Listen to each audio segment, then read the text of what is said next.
Good morning, my brothers and sisters. Welcome to episode 75 in Be With Me. We're in chapter 16. It's the last chapter in the book of 1cor16.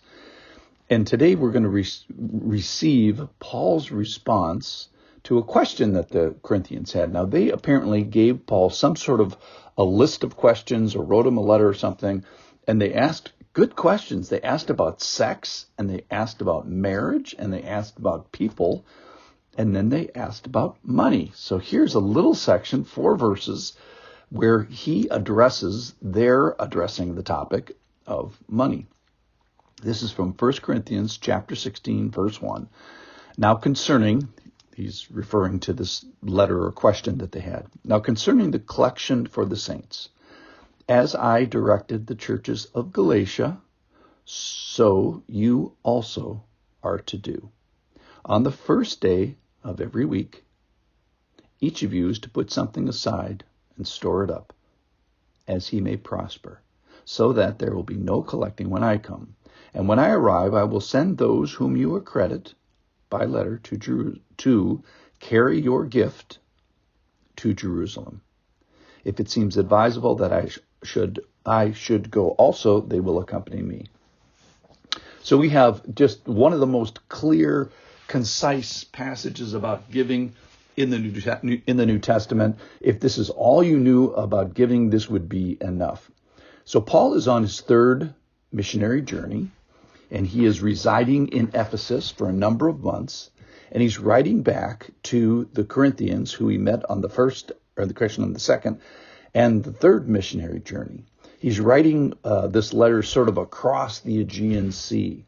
The Aegean Sea is the body of water that's between Greece, in the Mediterranean Sea, that's between Greece and the Macedonia Peninsula, and then the Asia mainland. So basically what we'd say is the difference between Greece and Turkey today. And it's probably 400 miles or so from Corinth to where he is in Ephesus. And that's in the direction. So if Paul's in Ephesus, Corinth is to his west, and to his east, twice or 3 times as far, is Jerusalem.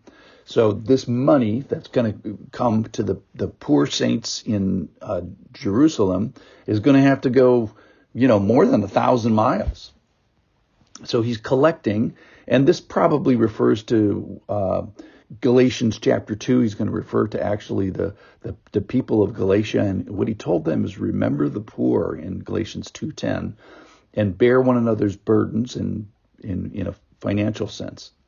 So let's talk about giving, the nitty-gritty of giving. First of all, it's directed in an orderly way, and sort of like not an optional. You are to do this, he says. So it's not. It is a gift, and it is done volitionally with the heart, but it's a expected gift, if you will. It's done in an orderly way. That is that Christian leaders are directing this giving. In this particular case, it's Paul, but I would expect that if you go to church, I would expect to have giving be a part of your worship, and have it be led by certain people, and that money directed by certain people. It is for everybody. So he says, look, I did this with the young church up in Galatia, up in Turkey, and now it's for your church. And in fact, he even says it's each of you. So every single Christian should be in the boat together with their hand on a financial oar on a regular basis. In fact, let's say how regular? Well, on the first day of every week. This is one of the ways we know that Christian churches are to be worshiping on Sunday, because this is the Jewish phrase for Sunday. And so the worship day has changed from Saturday to Sunday, and as a part of your worship, giving should be a regular part of it. Now, today we can do that electronically, and we can do it by checks, and we can do it by cash. But the point is, it's to be done on a very regular basis, every person, every Sunday, and every week.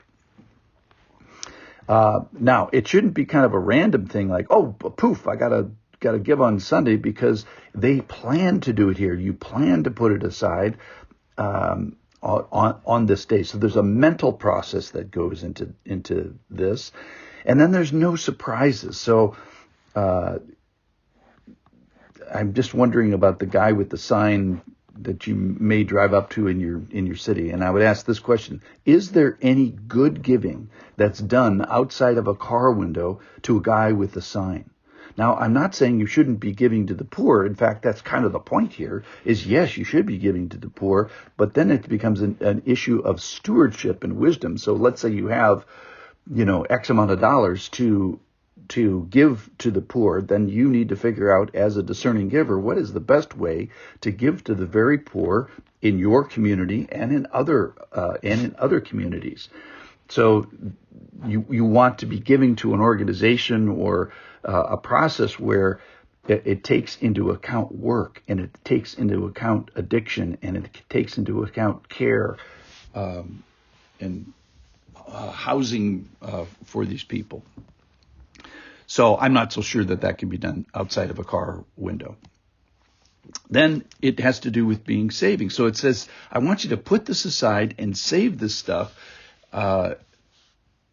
And think about this. Every dollar that's used for ministry, eventually, if you work its way back, it all was earned. And how was it earned? As he may prosper. So this is a proportional giving. So should the rich be giving more than the financially strapped in your community? Yes. Remember in Deuteronomy, it says, beware lest you say in your heart, my power and by my might I have gotten this wealth. You shall remember the Lord your God, for it is he who gives you power to get wealth. So remember, the Lord gave you the wealth and the abilities to get wealth beforehand. That's from Deuteronomy chapter 8.